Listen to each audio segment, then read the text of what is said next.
I was ignored by my family, overshadowed by my mom's favoritism. No matter how hard I tried, I was always blamed for my sister's mistakes. I was never a favorite. That was my sister, the golden child. The person who could do no wrong, no matter how vicious she was or how much she got away with. My mother adored her. And me? I was just there. An afterthought. A shadow in my own house. It's always been this way. Growing up, I immediately realized that my opinions did not matter. My dreams were unimportant. My feelings? Either disregarded or mocked. My sister failed a test because I distracted her. When she lost a buddy, I was very likely the cause. When she broke something, I must have pushed her. And my mother? She believed her. Every single time. I strived to be a perfect daughter. I worked hard. Received good grades. I remained silent as they insulted me. I never acted out. Never fought back. I hoped that if I demonstrated my worth, they would eventually love me as much as they loved her. However, nothing changed. And suddenly everything came crumbling down. It began with an argument. Well, they were arguing. I was just standing there and letting them rant. My sister had failed a class and, rather than accepting responsibility, blamed me. Again. I didn't know how. Perhaps I stressed her out simply by being. "You've ruined our lives," she exclaimed. I barely had time to respond before my mother added, "We'd be happier without you." And that was it? The moment that left me broken. I did not cry. I did not yell. I did not beg them to take it back. I just nodded. Then I turned around, walked to my room, got a backpack, and packed whatever I could fit. They did not stop me. They did not even watch me depart. Just like that. I was gone. I stepped outside into the night, the weight of my backpack pressing against my shoulders. However, nothing compared to the heaviness in my chest. I walked without a destination. Simply putting distance between myself and the house I'd never fully called home. It was frigid. I recall that vividly. The air nipped at my skin, but I didn't shudder. I was numb. I had always imagined leaving would be spectacular, like in the movies. Maybe with tears rolling down my cheeks. Maybe with one final lingering look at the house I was leaving. However, there was none of it. No one pursued me. Nobody called my name. Nobody cared that I didn't know where to go. I had no plans. There's no safety net. My savings? Laughable. I had a few $100s put away from modest tutoring gigs. But I knew one thing for sure, I'd never go back. I chose a cheap motel for the night and paid for a single room with trembling hands. I glanced at the bed but couldn't make myself lie down. Instead, I sat at the small desk, the weak yellow light flickering above me, trying to decide what to do next. I did not have a degree, I didn't have any connections. I barely had any money. But I had one advantage. I'd spent my whole life being ignored. Underestimated. Nobody had ever handed me anything. If I was going to succeed, I'd have to create something from nothing. I began with what I knew. Studying. It sounded ludicrous at the time, but I was really excellent at it. I had spent years excelling in school, instructing other students, and assisting individuals with complicated subjects. Maybe, just maybe, I can make that into something. The next day, I went to a small cafe, ordered the cheapest coffee on the menu, and utilized the free Wi-Fi to apply for every online tutoring opportunity I could find. I kept my charges low, just enough to entice folks to notice me. Initially, it was just enough to get by. I lived on quick noodles and dollar store foods. I rented a room in a shared apartment with 3 strangers who barely knew I existed. However, it was still better than where I had come from. Because every day, I awoke knowing that no one would yell at me. Nobody would blame me for their failings. Nobody would say I was wrecking their life. And it was enough. The months have passed. My tutoring opportunities grew. 1 client became 3. 3 multiplied into 10. I soon made enough money to move into a tiny studio apartment that was scarcely larger than a box. But it was mine. Despite all of this, my family never phoned. Not once. Not on my birthday. Not on holidays. Not even to see if I was alive. It hurts, as old wounds do. Deep. Silent. Lingering. But I assured myself everything was good. If they did not care, neither did I. A year into my new existence, things began to alter. I had established a reputation as an instructor specializing in college entrance tests. Students from all throughout the country reached out, begging for assistance. However, I was still trading time for money. And I knew it wasn't sustainable. That's when I had an idea. What if I combined my lessons into something bigger? Something scalable? I spent several months researching digital marketing, watching hours of free YouTube content. I read every article I could find. Then, I began designing my own online course. The ultimate SAT preparation guide. There was a risk. I spent every spare money I had on developing the course, creating a website, and running advertisements. Sales began slowly, one here and two there. Then something changed. Word of mouth spread. Students began raving about my approaches and shared them online. And, almost overnight, it burst. I awoke one morning to see that my sales had tripled. Then quadrupled. Within a few months, I was earning more than I had ever dreamed imaginable. I moved into a swanky high-rise apartment, the kind I used to fantasize about. I traveled. I met folks who genuinely respected me, created friendships that were not based on obligation or blood. I'd done it. I'd created myself from nothing. And my family? They were nowhere to be found. Not a single message. Not a single call. They didn't care about me. Until this morning. My phone vibrated. I scarcely looked at it. Then I noticed the notifications. Mom has 6 missed calls. Sister has 8 missed calls. I stared at the screen, my heart racing. After all this time, they had made it apparent that they never wanted me. I let out a slow breath. I'd changed. I wasn't the helpless, needy girl they had kicked out of their life. I wasn't their punching bag anymore. Whatever they wanted, this was not supposed to be an apology. And I had no intention of making things easy for them. I sat there and stared at the screen. For what seemed like hours. But in actuality, it just took a few minutes. My thoughts raced. What could they want after all this time? Mom has never apologized for the way she treated me. She'd never revealed that she always picked my sister above me. And my sister? She hadn't even realized I was gone. Until now. But now, after all, they wanted me. I eventually decided to pick up. It was almost weird to hear her voice after so long. "Hello?" I asked, keeping my voice calm. "Sweetie, please, we need to talk."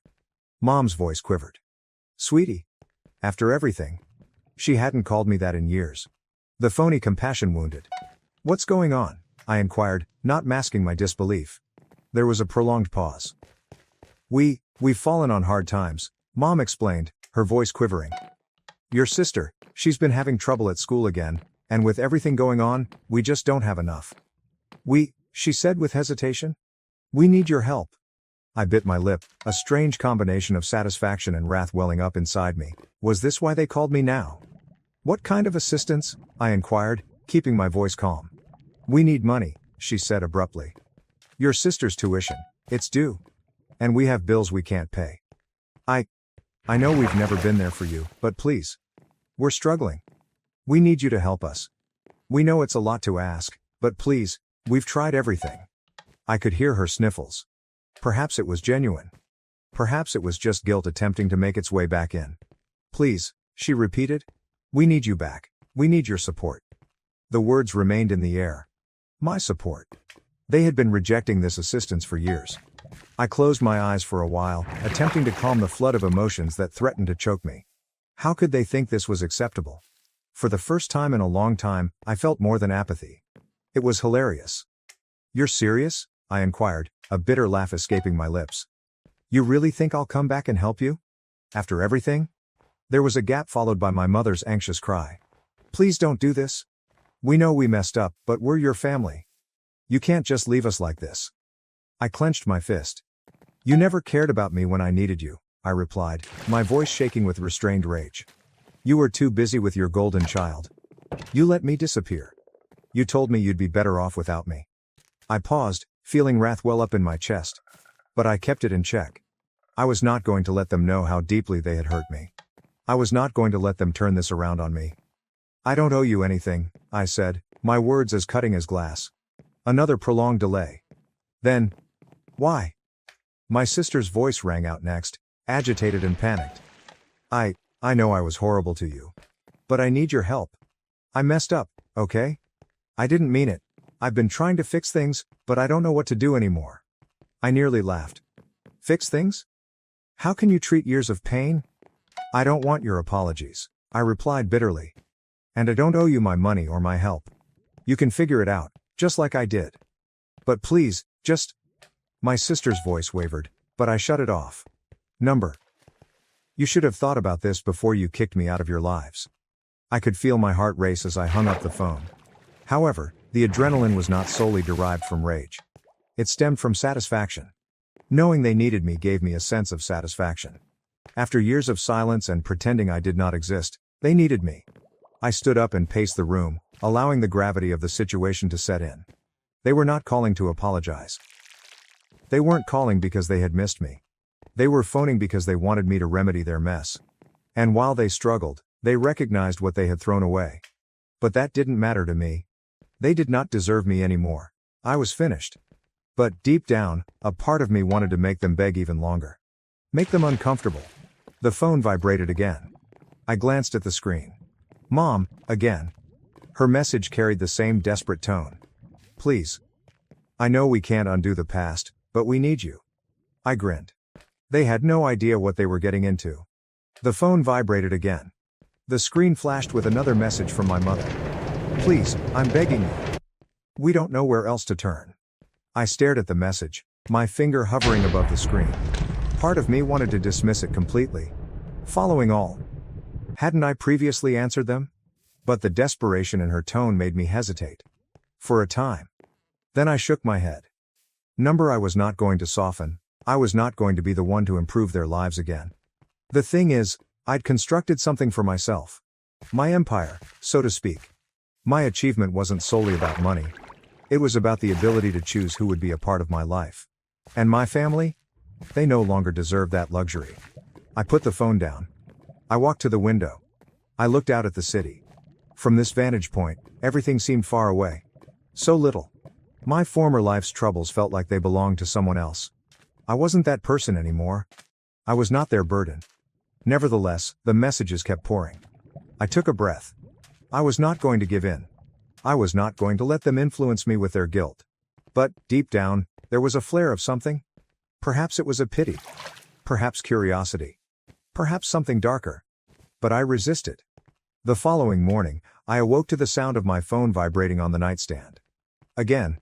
A quick peek at the screen confirmed it was from my sister. This time, I paused. Should I bother reading this? But my thumb swiped across the screen before I could think about it any longer.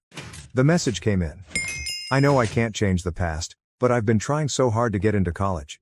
They rejected me, and now Mom's saying that if we don't get the money for the retake, I'll never make it. Please. Please. I'm so sorry. I felt an unusual sensation. Not sympathetic, not guilty. But something made me halt. Was this genuine? Was my sister really begging me? Or was she simply doing her part? I took a deep breath, my hand trembling as I typed my response. You never cared when I needed you. Why should I care now? I pressed send. The weight that settled in my chest felt heavier than I anticipated. A part of me felt cold and detached. I had built some protective armor over the years. But there's another part of me. It wanted to believe her. But I could not. I continued to work throughout the day. But, every time I looked at my phone, there were additional notifications. Calls. Texts. Voicemails. They were unrelenting. I could feel their desperation creeping through the screen and the words. They were beginning to disintegrate under the weight of their own decisions. But what did they expect of me? They'd made their bed. They'd picked their route. Now was the time for them to face the consequences. But then, at 7 p.m., I noticed something that made my heart skip a beat. A note from Mom. I need to talk to you. This isn't just about money. I know I messed up, we messed up. But I'm asking you, as a mother, to come home. I need you. We need you. Please don't leave us like this. I stared at the message. My thumb hovered above the keyboard. I briefly pondered calling her back. Perhaps I could hear her out. Maybe I can find a way to make this work. But then, I thought about what they had put me through. They treated me as if I did not matter. I was not going to forget that. I was not their savior. With a long exhale, I typed. You had your chance. I'm done. I pressed send. And something within me cracked. I knew I'd made the proper decision. At the same time, I felt a lingering ache in my chest. Because deep inside, I couldn't help wondering. What if this was their final scream for help? What if they truly were suffering? But in the end, I learned one thing. I could not repair them. They were beyond rescuing. If they wanted anything from me, it needed to be on my terms. I put my phone down and attempted to forget about them. But the following evening, while I was sitting in my living room, going through my phone, I heard a knock on the door. A sharp and fast rap. There was a pause afterwards. I looked up, puzzled. Who might that be? I stood up and moved toward the door, the hairs on the back of my neck standing on edge. Something did not feel right. Looking through the peephole, my stomach sank. There they were. Mom. Dad. My sister. I am standing on my porch. They looked like they hadn't slept for days. Their faces were worn, drawn, and pale. But it wasn't only their appearance that made my pulse quicken. It was the fact that they had arrived here, uninvited. I hesitated for a time, unsure what to do. Part of me wished to ignore them, turn around and walk away, pretending I hadn't noticed them. But the wrath I had been suppressing surged up. I wasn't about to let them enter my space, not after all they had done. I opened the door just enough to see them clearly, my heart pounding in my chest. "What are you doing here?" I questioned, my voice low and angry. Mom stepped forward first, her eyes wide with despair. Please, just hear us out," she begged, her voice shaking. I stared at her. The same woman who said she'd be better off without me. Who had repeatedly shoved me aside. So now, she was standing on my porch, pleading for assistance. "What the hell are you doing here?" I asked, my voice rising. "You think just because you show up at my door, I'm going to take you back? You think I'm going to forget everything you've done?" Dad shuffled uneasily behind Mom but did not speak. My sister stood next to him, staring at the ground and avoiding my look. We're sorry," Mom admitted, her voice breaking. "We've been trying to reach you, but we know we've messed up. It's just so hard, and we don't know what else to do. You're the only one who can help us. The only one who can help you." I felt the rage surge like a tidal wave. "You didn't need me before. Why now?" "You had years to fix this," I retorted. "Years. And you never once bothered to reach out. To make things right. Not when it mattered. And now you think you can just show up here and make everything okay?" They remained silent for a minute, evidently surprised by my coolness. Mom's eyes filled with tears. But I could not force myself to care. "We've been struggling," she said in a desperate whisper. "We don't have money for rent. Your sister's future is slipping away. I don't know what else to do." I clenched my fist.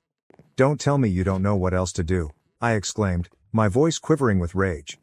"You had choices. You made choices. And I wasn't part of them. But now that everything's falling apart, suddenly you want me?" Mom took a step forward, hand outstretched. "Please, just listen." I slammed the door on her face. The sound resonated throughout the home. The boom rang in my ears. And for a brief moment, I felt a rush of power. I could finally take control of this situation. But while I stood there with my hand on the door handle, something gnawed at me. Something twisted in my stomach. It wasn't a case of guilt, it was terrible. It was the knowledge that they'd come here, to me, because they had nowhere else to go. And they had shown up.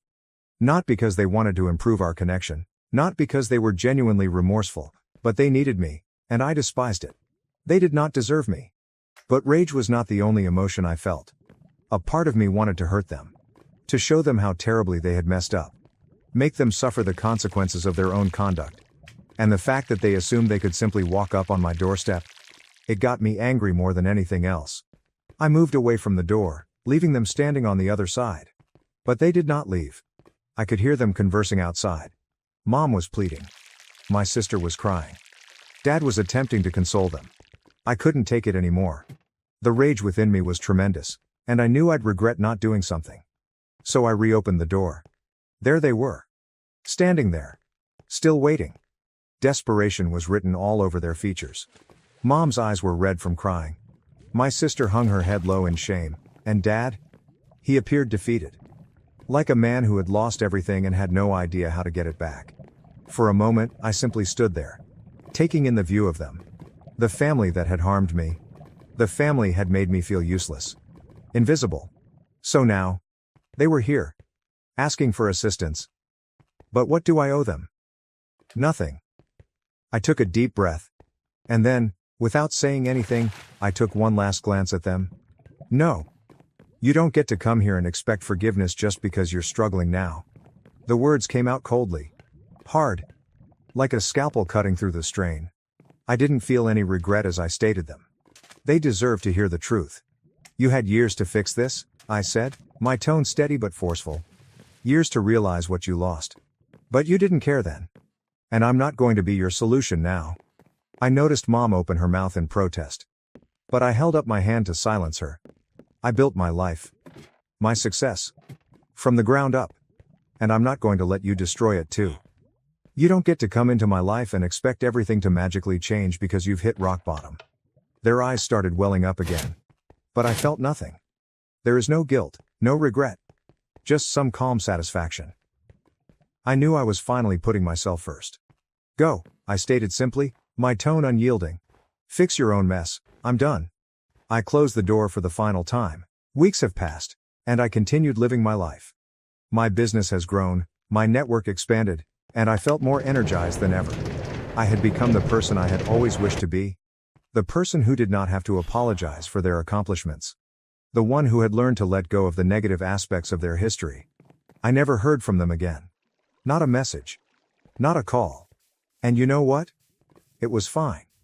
It was the tranquil peace I hadn't realized I'd been seeking.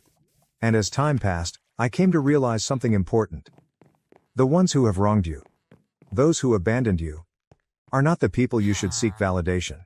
You are the one who matters. You get to select what happens to your future. In the end, I had discovered one very simple truth. You can't keep giving to individuals who have never given you anything back. The door closed. For good.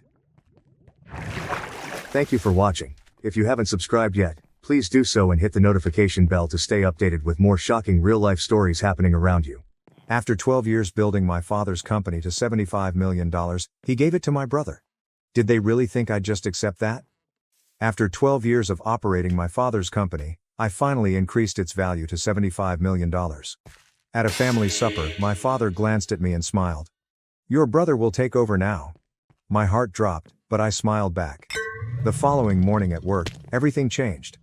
I vividly remember my father's smile that night, his hand resting proudly on my brother's shoulder, as if he had already made up his mind before saying the words that would change everything. Your brother will take over now. I felt my stomach plummet, but years of skill kept my expression calm. I smiled back, like if his words hadn't pierced right through me, unraveling 12 years of my life's work in an instant. The dining room was alive with the clinking of glasses and the gentle hum of talks among extended relatives and close business associates. This was more than just a family dinner. It was a celebration. A minute to honor everything we had built. Everything I'd built.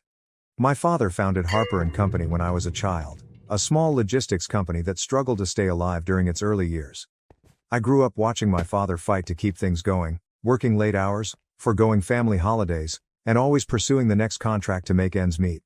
When I was 24, fresh out of business school, he eventually let me in. Though I had to fight for the opportunity. And I had done more than simply step in.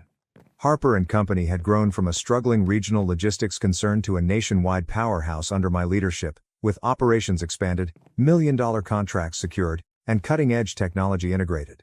What was once a small, virtually bankrupt company has grown into an industry leader valued at $75 million.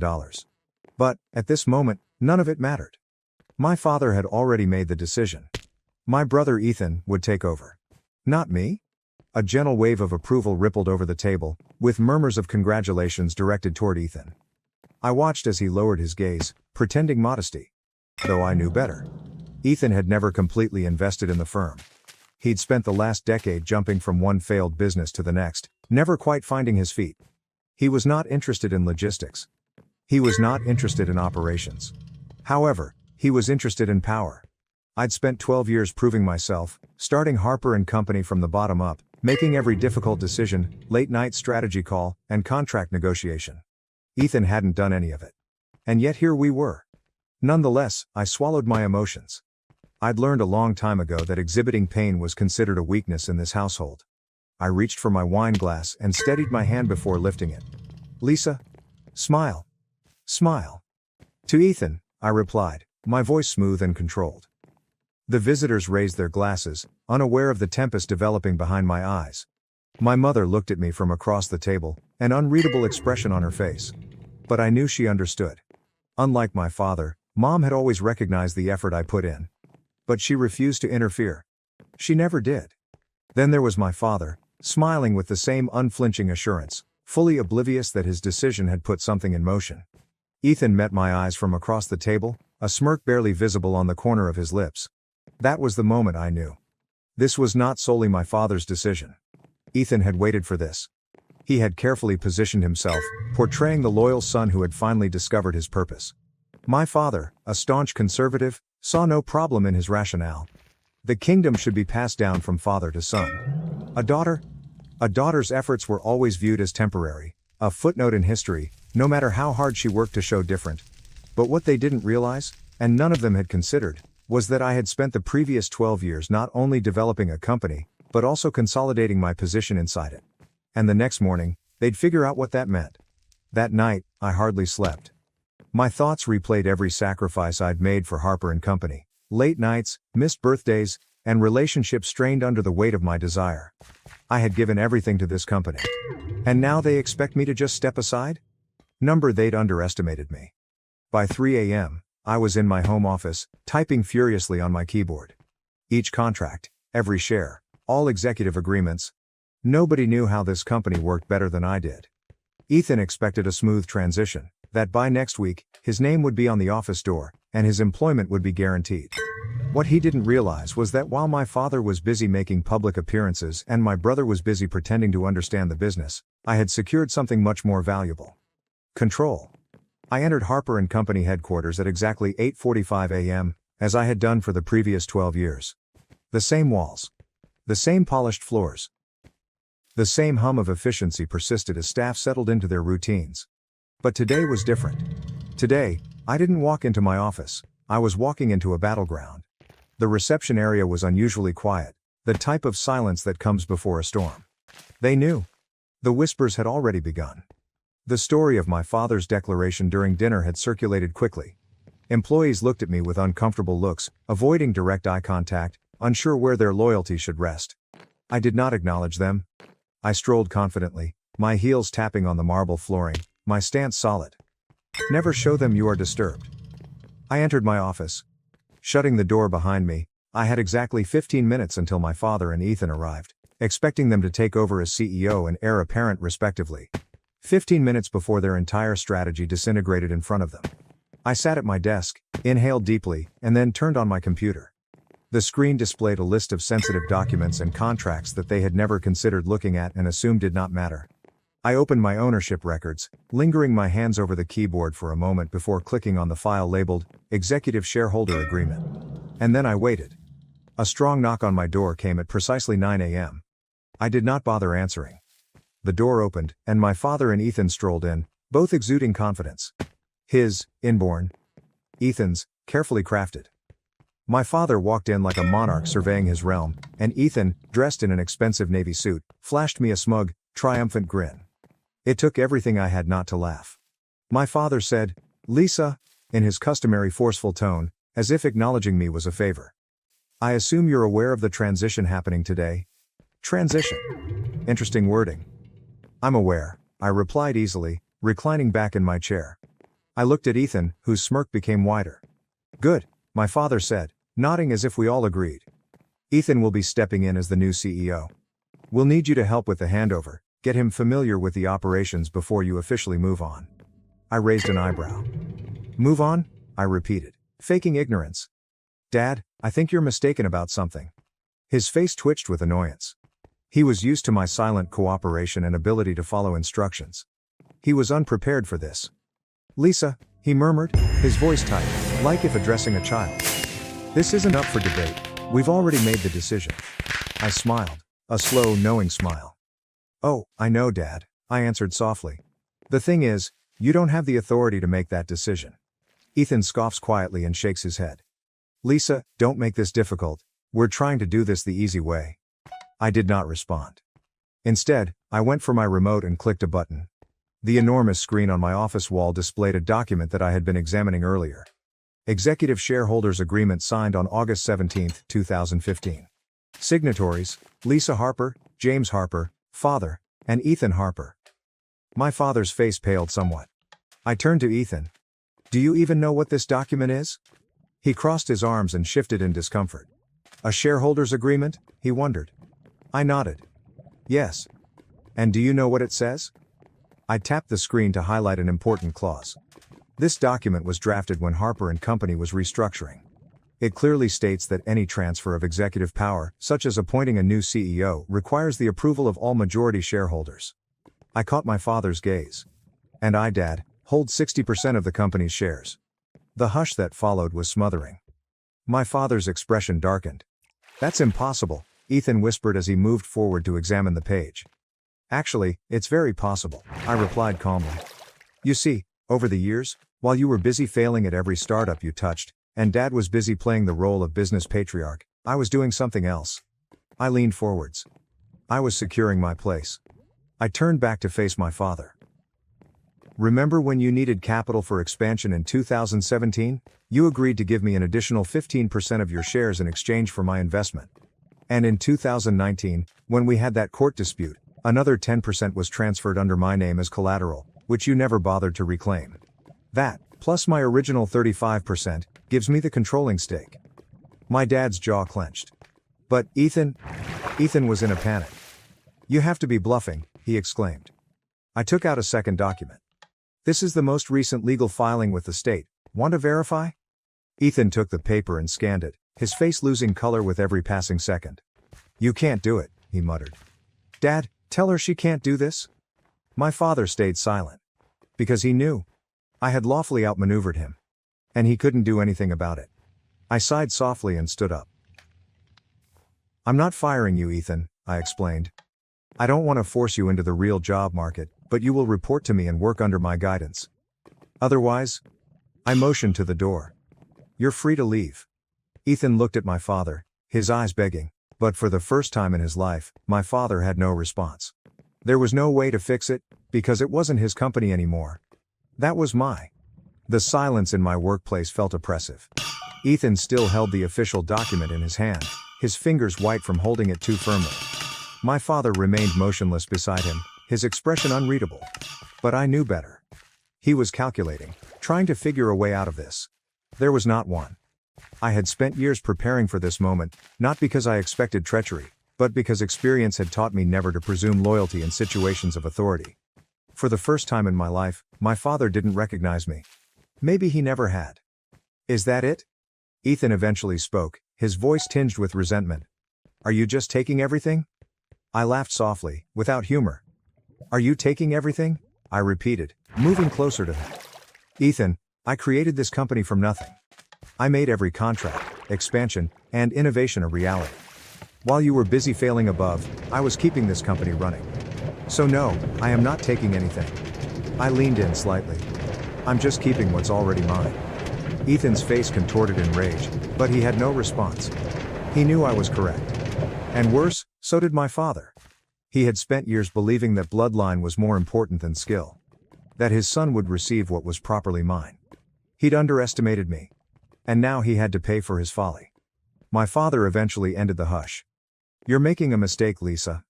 His voice was calm and calculated, but I could sense the pressure underlying. Families should stick together. Do you truly want to end this relationship? I met his eyes unflinchingly. Dad, I said, you burned this bridge the moment you made your decision without me. His lips form a thin line. Business is larger than one person. We can develop a solution that benefits everyone. I cocked my head slightly, simulating interest. Oh, I agree. I let the words hang in the air before proceeding. That's why I'm offering you both a choice. I went to Ethan first. You can stay with the company, I added, keeping my voice smooth and professional. But you will not be CEO. You will serve as an advisor with limited authority. Your compensation will be generous, but you will report to me. Ethan stiffened, but I did not stop. Or, I added, you can walk away. I will acquire your shares at market value. You can take the money and start working on a new project. My dad scoffed. You're acting like you hold all the cards. I smiled. I do. My words were followed by a dense hush. I let them sit in it, let them experience what it was like to be powerless. Finally, my father breathed, shaking his head in astonishment. I never thought you'd do this, he grumbled. Not to your own family. At his comments, I felt a searing pang. Not for your own family. I wanted to tell him he was the one who did it. That he chose to cast me aside, as if I were only temporary. But I did not. In the end, it didn't matter. What was important was that I would not let them remove what I had built. Not now. Not ever. Ethan was the first to storm out. Good riddance. I knew my brother well enough to anticipate his next action. He would approach our relatives and family acquaintances, presenting himself as a victim of corporate deception. I didn't care. I was not here to win their approval. I came here to win my future. My father waited for a while longer, as if expecting me to alter my mind. When I didn't respond, he nodded slowly. "You've changed," he stated gently. I met his gaze. "No, Dad. I just finally stopped pretending." Then he departed. I breathed and returned to my chair. I should have felt victorious. I had fought for my position, and won. But as I glanced at the vacant doorway, I sensed something else. A soft, lingering aching. A part of me had always wished for my father's approval. Some small, desperate part of me believed that if I worked hard enough and proved myself repeatedly, he would eventually see me. But he never truly looked. So now he had no choice but to see me for who I truly was. Not his daughter, not his temporary replacement. The genuine boss of Harper & Company. I returned to my computer, my attention changing. I had spent 12 years creating this business. Now I'd spend the next 12 years making it untouchable. My father and brother attempted to take everything from me.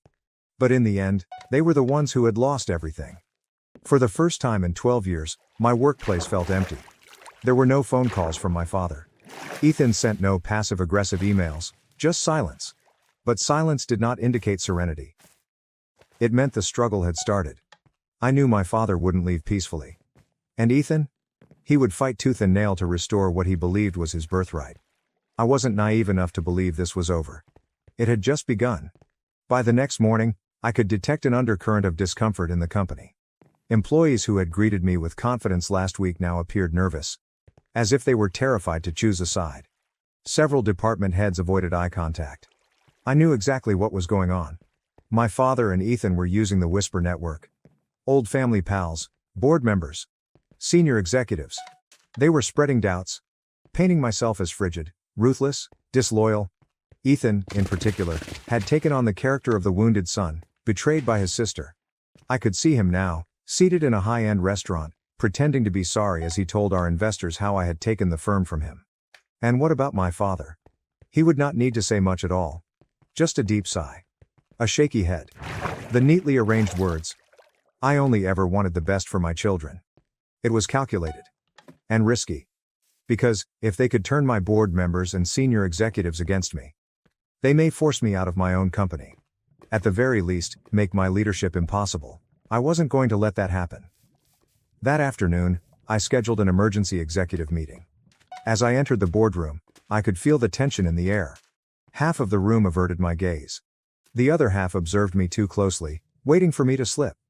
I took a seat at the head of the table. My seat. "Let's not waste time," I added, my tone steady. I know there have been conversations. Behind closed doors, over drinks, in hushed voices. I let my gaze sweep the room, pausing on each individual just long enough to cause them to squirm uncomfortably. I'm also aware that some of you are asking if my leadership is sustainable. Several folks tensed. Nobody spoke. I tapped my fingers on the polished wooden table. "Let's clear that up now." I displayed a presentation on the screen behind me. Numbers, data, facts. I transformed this company from a struggling regional business to a $75 million industry leader. Under my leadership, we've increased sales by 300% over the last 5 years and entered 6 new markets. I turned to the CFO. "Paul, do we have a single financial indicator suggesting this company is in trouble under my leadership?" Paul hesitated before shaking his head.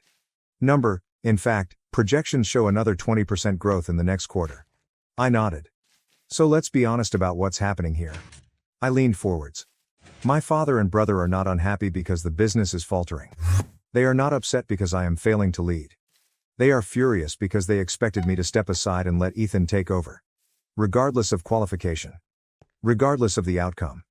The room was silent. Then I dropped the true bombshell.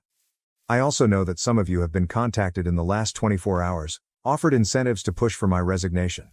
I tilted my head slightly. "If anyone here would like to disclose those conversations now, this is your chance." Several folks shuffled uncomfortably.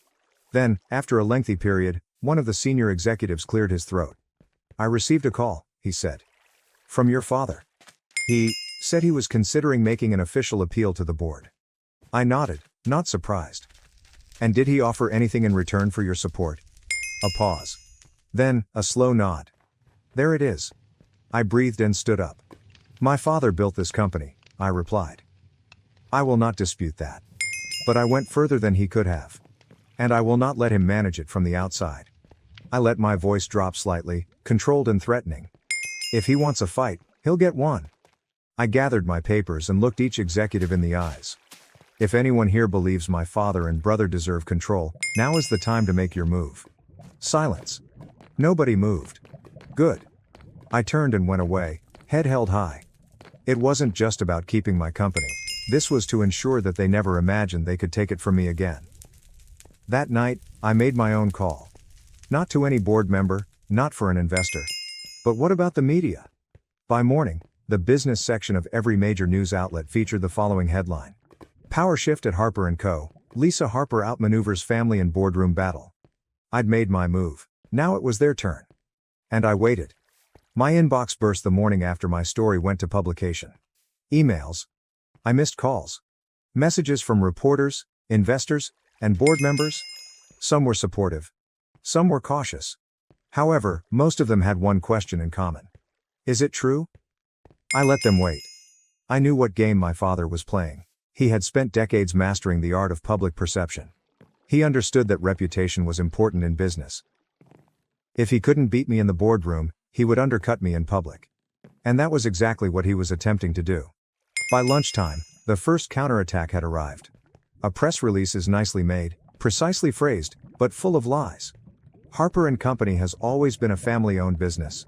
We are disappointed by recent occurrences, but we remain dedicated to sustaining the ideals that have driven this organization. Changes in leadership are unavoidable, and we expect to transition seamlessly as we move forward. It was subtle. But I knew what it was actually saying. Lisa is irresponsible. Lisa is unstable. Lisa isn't a team player. I was not surprised. I was, however, incensed. I sat in my office, watching the news as industry analysts argued over my leadership. Was Lisa Harper too aggressive in her takeover? Will her lack of cooperation hurt the company in the long run? Can she recover from this PR disaster? They spoke as if I wasn't watching. As if I hadn't already planned my next move. Because if my father and Ethan desired a public conflict, I was planning to give them one. I did not release a statement. I did not call a press conference. Instead, I placed one phone call. To an old buddy in investigative journalism. I have something for you, I explained. But you'll need to move fast. An hour later, I emailed over documents. Emails. Financial reporting. Internal records. Evidence. Harper & Company, under my father's guidance, had engaged in unethical business activities throughout time. I had spent the previous decade quietly cleaning up. The news broke within 24 hours. Behind the scenes at Harper & Company, a legacy of hidden debts and financial cover-ups. The piece was brutal. It applauded my leadership for improving the company's financial situation. It was critical of my father's mismanagement, but most importantly, it proved that I was the sole reason Harper & Company had survived. Just like that. The narrative changed. The board has stopped doubting me. The investors stopped hesitating. And what about my father? He had nowhere to hide. 2 days later, my father finally contacted me. I let the phone ring 3 times before answering. Lisa, he murmured in a tense voice. We need to talk. I slumped back in my chair. Do we? Silence. Finally, a sigh. You didn't have to do that. I gave a tiny laugh. Neither did you? This company was supposed to be a legacy, he told me. For the family. For both of you. I had a familiar pain. A small, naive part of me had once desired that, but not anymore. Dad, I spoke gently. If you wanted me to safeguard the legacy, you should have trusted me with it. Instead, you attempted to steal it from me. Another prolonged stillness. He asked, almost reluctantly. What happens now? I breathed slowly. Now, I'm going to make sure you never touch my company again. The conflict was over. My father had lost. Ethan had vanished. And I'd won. However, when I sat in my office, staring out at the metropolitan skyline, I felt no happiness, no victory, just emptiness. I had spent the last 12 years fighting for Harper & Company, building it, safeguarding it, and making it stronger than ever. Nonetheless, the cost of that win outweighed my expectations. Because I had secured my position, I had misplaced something else along the road. My family. The next day, I came into the office as if nothing had happened. But everybody knew the truth. The whispers had ended. The doubt had dissipated. I was no longer simply Lisa Harper, CEO. I was Lisa Harper, the lady who outmaneuvered her father and brother and emerged victorious. Some people appreciated me for it. Some scared me because of it. And some were still waiting for me to fall. I let them wait. At midday, my father and I convened in the conference room for our final conversation. He seemed exhausted. Older, as if the weight of what had happened had finally fallen on his shoulders. I waited for him to speak first. When he finally spoke, his voice was softer than I'd ever heard it. "I'm retiring," he announced simply. "Effective immediately." I did not react. I had anticipated this. "I'll sell my remaining shares," he added. "I'll keep a small percentage as an investor, but I won't be involved anymore." I examined him attentively. "And Ethan?" His jaw stiffened. "He's gone," my father admits. "Took the buyout? He won't be back." A part of me knew it would end like this. Ethan had never been strong enough to face his own difficulties. When he realized he had lost, he did what he always did. Run. Still, hearing it out made something inside me ache. No regret. Not guilty. Simply the finality of it all. I nodded. Understood. My father exhaled and rubbed his temples, as if he had a headache. Then, after a long gap, he said something unexpected. "I underestimated you." It was not an apology, but it was as close as I'd ever come. And strangely, I realized I didn't need it anymore. A month later, Harper & Company looked nothing like it did previously. Who were the previous board members who supported my father and Ethan? Gone. What about the executives who had questioned my leadership? Replaced? The company had always performed well under my leadership. But now, it was absolutely mine. And with that control comes a new perspective. I introduced proposals that my father had consistently rejected. He has described modernized systems as unnecessary. He ventured into industries that he had previously avoided. Within 6 months, profits skyrocketed. Within a year, we had reached the $100 million milestone. For the first time in my life, I wasn't battling solely to prove myself. I was fighting to create something that no one could take from me again. A year later, I met my father for dinner. It was the first time we had talked since his retirement. He looked different. Quieter. He wasn't angry now. Simply accepting.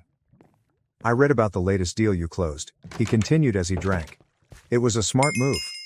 I smirked faintly. "I know." A shadow of a smile appeared on his lips. There was no longer tension between us. There is no war left to fight.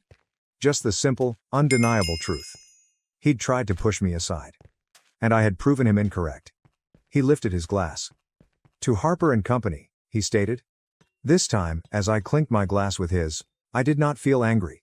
I didn't feel resentful. Only tranquility. Because I'd already won. And I no longer needed his permission to know it.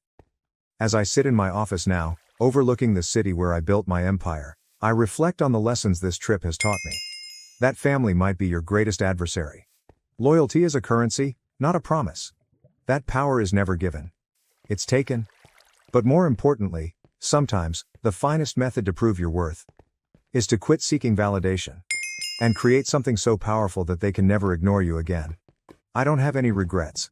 Harper & Company are now mine. And I aim to make sure that no one forgets it. Thank you for watching. If you haven't subscribed yet, please do so and hit the notification bell to stay updated with more shocking real-life stories happening around you. Neglected by my family, I left. When my brother was arrested, they begged for help. I demanded an apology, then refused. Do you ever feel like you're just there? Like you exist in a space but no one sees you?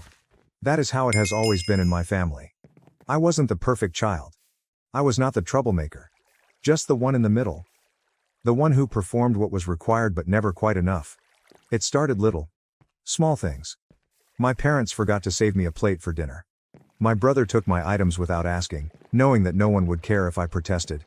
They never explicitly stated that I wasn't wanted, at least not at first, but it was always there. In the way people spoke around me, my existence seemed like an afterthought. I attempted to brush it off. Families were not perfect, correct? Perhaps I was simply being sensitive. Maybe if I worked more and performed better, They'd finally see me as someone worth keeping. So I worked hard. I made certain that my grades were solid. I helped around the house. I remained out of trouble. However, it never seemed to matter. My brother? He could do whatever he wanted, talk back, skip chores, fail a class, it made no difference. My parents would make excuses for him. He's only a kid. He's going through a difficult moment. You should be more supportive of him. Every time I brought out the disparity in how we were treated, I became the problem. It was difficult. The resentment eventually bubbled over. But it's not from me. From them. It was Saturday night. I'd just come home from work. Nothing extraordinary, simply a part-time job at a neighborhood grocery store. My parents never gave me much money, so I worked on weekends to save some. My brother, on the other hand, did not need to lift a finger. He received everything he wanted. I entered the house, tired. The first thing I saw was him sitting on the couch, controller in hand, deeply immersed in his game. A half-eaten dish of food rested on the table. And my backpack is on the floor. Open. My notebooks and papers were spilled on the carpeting. What the hell, dude? I sighed and bent down to gather up my belongings. Oh yeah, he mumbled, staring at the television. We needed paper. I took some. As I flipped through my notebook, my stomach sank. My notes, which I had spent hours on, were gone. Torn out. I clenched my jaw. Are you serious? He finally looked at me and said, relax. It's simply some pointless notes. It's not like you do anything important. That landed harder than it should have. Perhaps because deep down, I knew that was how he saw me. How everyone saw me. Where are they? I inquired, my voice tight. He scoffed. Dunno. Probably in the trash. I'm not sure what happened at that moment, but something inside me snapped. Not in a violent, screaming way, but in a cold, calm knowledge. I was not one of them. Not really. I took a deep breath and forced myself to remain calm. You're unbelievable, I mumbled as I walked by him to the kitchen. That's when my folks entered. And that's when things started to go wrong. My mother and father entered, laughing at something, an inside joke between them. Something I never participated in, but as they noticed me standing there, their demeanor changed. What's with this attitude? My father asked, his eyes narrowing. I sighed sharply while still holding my destroyed notebook. Ask him, I said, nodding to my brother. He ripped out my notes. I just threw them away like they were nothing. My mother scarcely glanced at him. It's just paper, she remarked with a dismissive palm. I stared between them, expecting something. Even anything as simple as that wasn't cool or don't do that again. But nothing. Instead, my brother smirked. Yeah, it's just paper, he repeated, as if he knew he had already won. I felt my fingers tightening around the notebook. Right. Of course. I turned to head upstairs, but my father's voice stopped me. You know, this attitude is exactly why no one wants to be around you. I froze. What? I inquired, turning slowly. Dumb, my mother moaned, as if she had grown tired of me. You overreact to everything. Constantly playing the victim. Always creating problems. Is this causing problems? I gave out a sour laugh. For what? Expecting basic respect? Because I don't want my belongings trashed? My brother snorted. God, you're so dramatic. I shake my head. You behave as if I'm the problem, but you don't even notice what's occurring. You just let him do what he wants. Dad folded his arms. Because he's not the one constantly whining. That hit hard. But not as difficult as what happened later. My brother lay back on the couch, arms extended behind his head, smirking. No one wants you here, man. I felt my stomach drop. But my parents' reaction broke something in me. They nodded. They truly nodded. My mom didn't say anything. My father didn't argue. They just stood there silently. As if they had already accepted that fact. I did not yell. I did not beg them to take it back. I just breathed. And something inside of me went cold. Okay, I replied simply. And I went upstairs to pack my stuff. And I left. But this was not the end. Not even close. Because the next morning, my phone was filled with 12 missed calls. And that's when I realized that leaving was the best decision I'd ever made. I did not answer any of the calls. Not at first. I simply gazed at my phone, watching as the notifications piled up. My brother. My dad. Even my mother. For a family that didn't want me, they were frantic to contact me now. I let it ring. I was not in a haste. After leaving last night, I didn't have a plan. I threw my belongings in a duffel bag and walked out, feeling numb. I crashed at a friend's place, someone who genuinely cared about me. He didn't ask any questions. I didn't push. He simply tossed me a blanket and added, "You can stay as long as you need." It was more kindness than my own family had shown me in many years. They wanted something now. And I suspected it wasn't because they missed me. By the time the calls ceased, a few texts began to arrive. The first ones were exactly what I imagined. "Mom. You are acting immature. Come back. Dad. Enough with this crap. You should quit acting like a child." I scoffed. Yes, I actually left. They were definitely not apologetic. Then a new message arrived. One event transformed everything. "Mom. Come home now. We have an issue." I glanced at the screen, my pulse quickening. Is there a problem? I considered ignoring it, but curiosity got the better of me. I finally texted back. Only 2 words. "Me. What happened?" Her reply came almost immediately. "Mom. Your brother messed up. Bad." And just like that, I knew. They did not miss me. They did not want me back. They needed me. And that gave me an idea. I lay back on the couch and stared at my phone. So they needed me. Interesting. I was not in a hurry to answer. Instead, I allowed them to sweat a little. If my brother had truly messed up, whatever happened was significant enough that my parents, who had never taken my side, were now reaching out. After around 10 minutes of silence, more texts started arriving. "Dad. We don't have time for your attitude, just come home. Mom. Please. This is serious, seriously."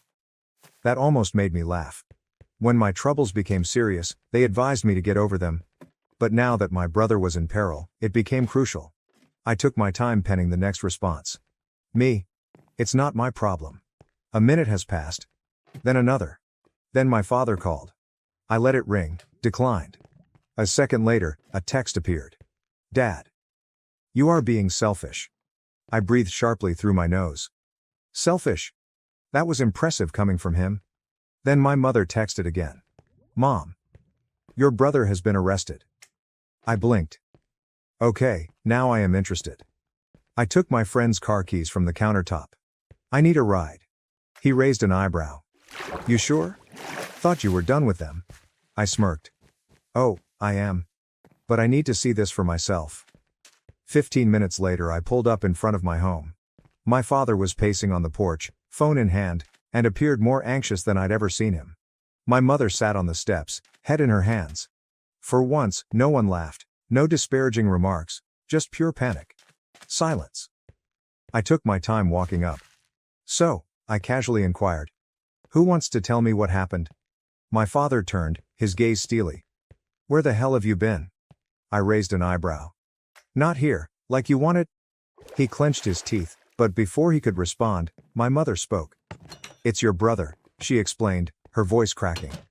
He stole something? From the wrong people?" I frowned.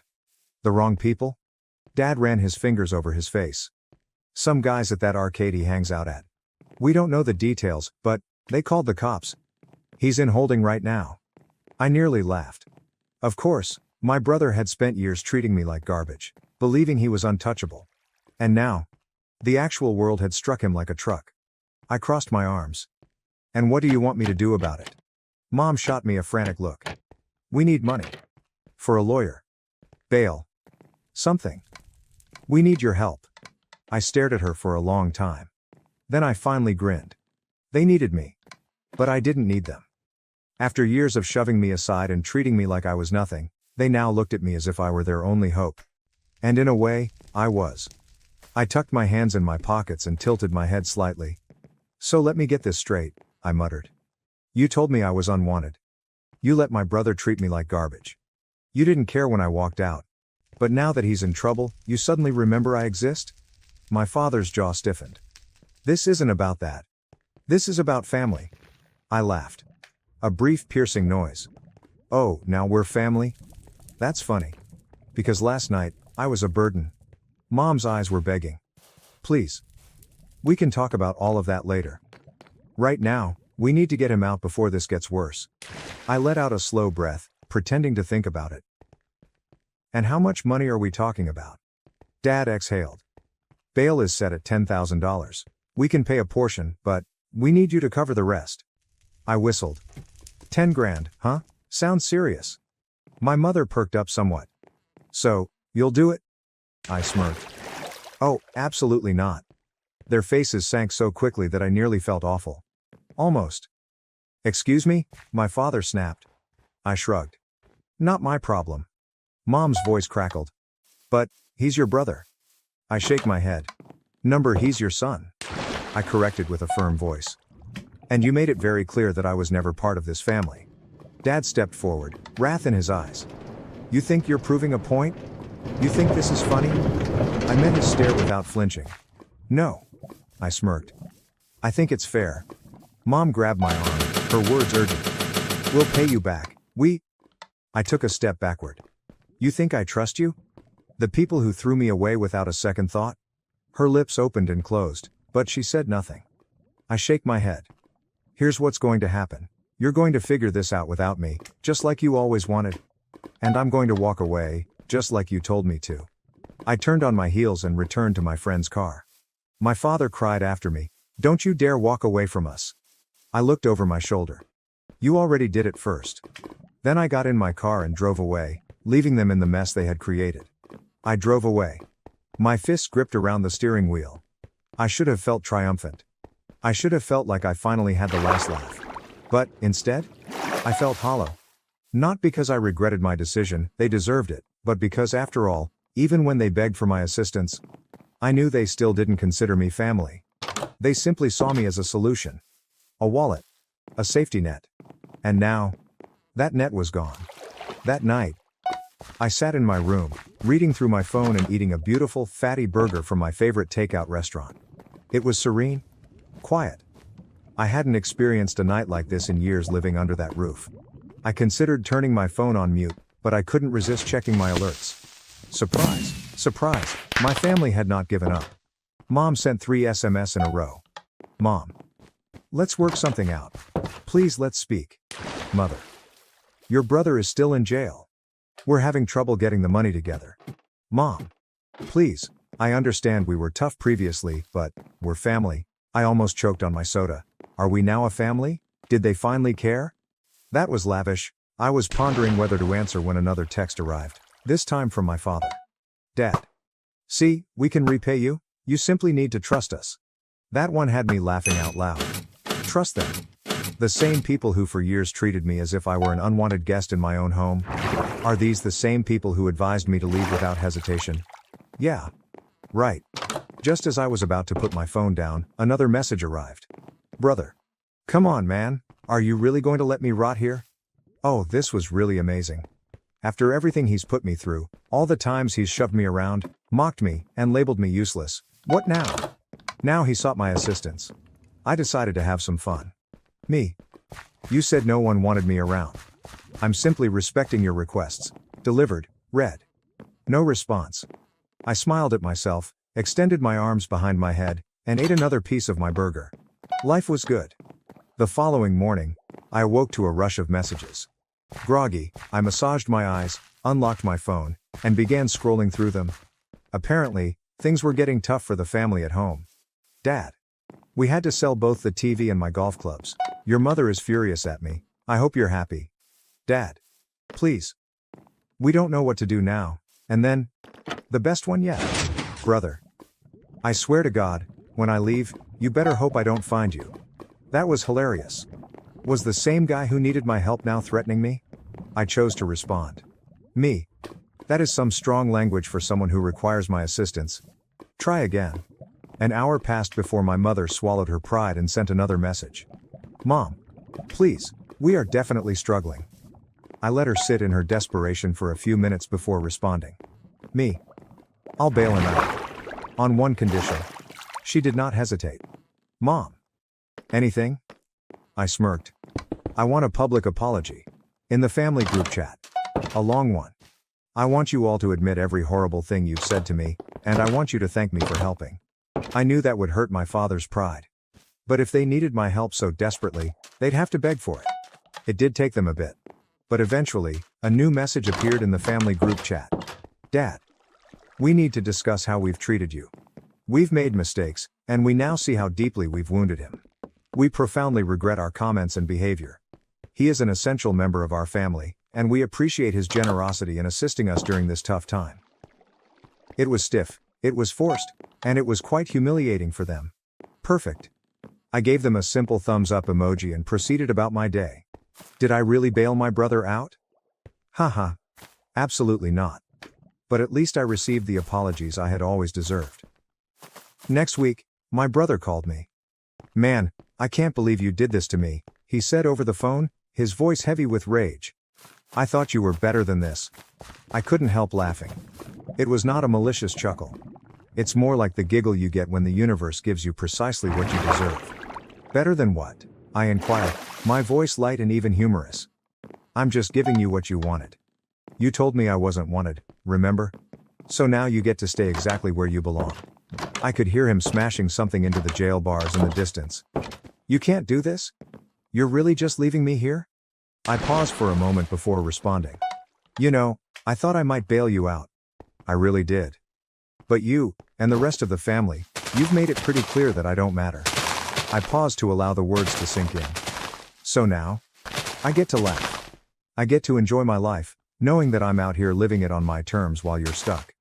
Enjoy your stay. He did not say anything for a while. I could almost see him furious on the other end. But I didn't care. After years of being regarded as an afterthought, like an unseen shadow in the backdrop, this was my moment. When I hung up the phone, a sense of relief washed over me. I wasn't angry anymore. In fact, I couldn't feel the resentment I used to harbor for them. Everything had melted away. Just like that. My brother remained in jail. They did everything to get him out, but the charges were so serious that they couldn't help him. They begged and pleaded, but the reality was, they needed me far more than I needed them. As for me, I walked away. Hold your head high. I knew I'd finally returned my power. I didn't have to move a finger to make their lives miserable. They had already done it for me. All I had to do was relax, enjoy my quiet, and know that they would never see me the same way again. And whenever I looked at my phone, with its continual reminders of how desperate they were, I smiled. Because in the end, it wasn't only about the money, it was about the sweet, fulfilling taste of vengeance. For the first time in years, I was finally living for myself. Honestly, this story is quite satisfying. The protagonist was mistreated by his family, but the way he turned the tables and refused to help his brother was great. It's like the best revenge. And he didn't even need to do anything drastic, just let them face the consequences. What are your thoughts? Was that the correct decision, or did he go too far? Would you have helped? Or is this retribution well deserved? Let me know your thoughts. Thank you for watching. If you haven't subscribed yet, please do so and hit the notification bell to stay updated with more shocking real-life stories happening around you.